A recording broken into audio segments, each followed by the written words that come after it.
Halo teman-teman semuanya, kembali lagi bersama saya Najwa Salsabila Andrea.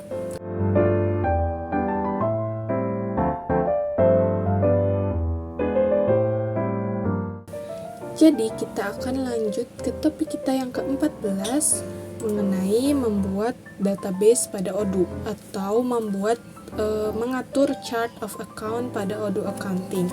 Tapi sebelum masuk gimana caranya membuat chart of account pada Odoo Accounting, saya ingin memberitahu sedikit bagaimana caranya untuk mengatur akses pada Odoo dan bagaimana menambah atau mengatur perusahaan apa saja yang bisa kita tambahkan atau bisa kita akses pada Odoo. Nah, yang pertama itu untuk mengatur akses. Sebelum mengatur akses, kita harus masuk ke Odoo-nya itu sebagai administrator. Lalu kalau udah login sebagai administrator, pencet aja ini yang kotak-kotak, lalu pencet settings. Nah, ada tampilan seperti ini, kita bisa pencet yang manage user. Nah, ini tampilannya, jadi di sini ada 3 user. Nah, kita bisa klik aja, contohnya admin Sidnet. Nah, ini tampilannya, kita bisa kasih name-nya, terus email address-nya itu apa, dan pengaturan lainnya.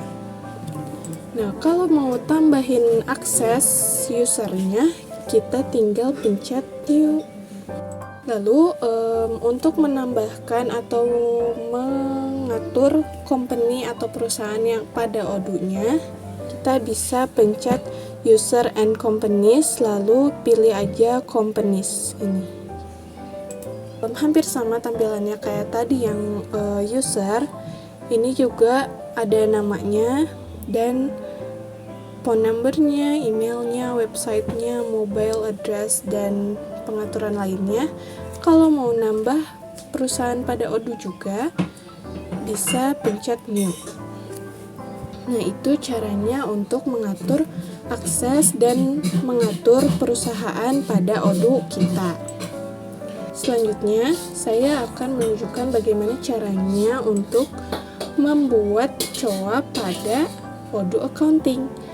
Nah, sebelum itu, kita bisa pencet My Company ini, lalu kita bisa pilih perusahaan mana yang akan kita buat COA-nya itu atau chart of account-nya.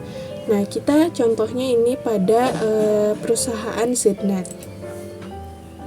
Lalu kita bisa pencet accounting dan kita bisa cari di pencariannya fiskal. Nah, ini udah langsung muncul fiskal country, dan kita harus ubah fiskal country-nya ini menjadi Indonesia. Dan yang harus kita ubah juga yaitu fiskal localization, dan harus diubah menjadi Indonesia juga. Lalu, main currency-nya juga harus diubah menjadi IDR. Dan kalau udah, itu bisa langsung kita save. Dan untuk melihat apakah COA-nya itu udah muncul atau belum, kita itu harus ganti ke akun biasa, bukan sebagai administrator. Jadi kayak sebagai pegawainya aja, pegawai biasa. Nah, ini ceritanya udah ganti ke akun biasa, dan kita bisa langsung aja ke menu Odoo Accounting dan pencet configuration ini, lalu pencet chart of account. Dan kita di sini bisa lihat kalau account-nya itu udah muncul dan udah selesai untuk membuat database chart of account ini. Terima kasih yang sudah menonton. Sampai jumpa di video saya yang selanjutnya. Bye-bye.